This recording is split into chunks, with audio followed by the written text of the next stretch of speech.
Now, one thing I will share with you today here is the principle of starting a property business without utilizing any of your own funds, and even more so, without having to get a mortgage.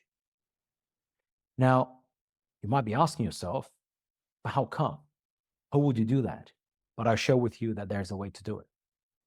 But you're only going to know this until somebody like me comes on this video, on this audio, and share with you that there's a possibility to do it.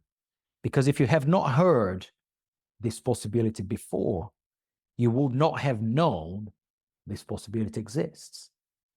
And the reason it exists is because I had my back against the wall a few times in the past, and I had to figure out a way to secure property deals without having to buy them.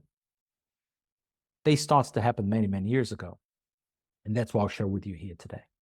So a different way of thinking, it's going to make you act in a different way. I'll give an example. If you know there's a way to secure property deals without having to buy them, and if you know there's a way to legally structure these things, you will know that you can approach somebody, a property owner, whether it's a person or a company owning a lot of assets, and you know you can start a conversation there by creating value in exchange of controlling the asset without having to buy it through a mortgage.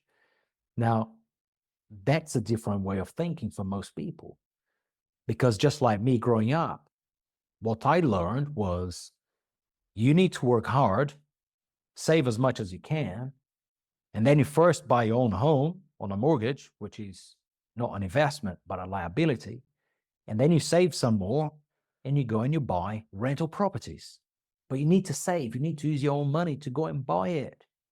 Yes, that's what most people know, right?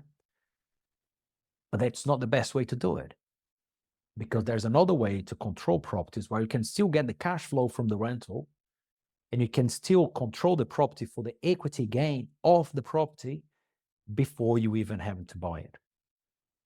But it requires some shift on the thinking. And what I did back in the days, I remember this, I used to go and speak with estate agents at the time about this discovery that I had come up with at the time and this idea. And they used to look at me as if I had just landed from Mars, because they didn't know anything different.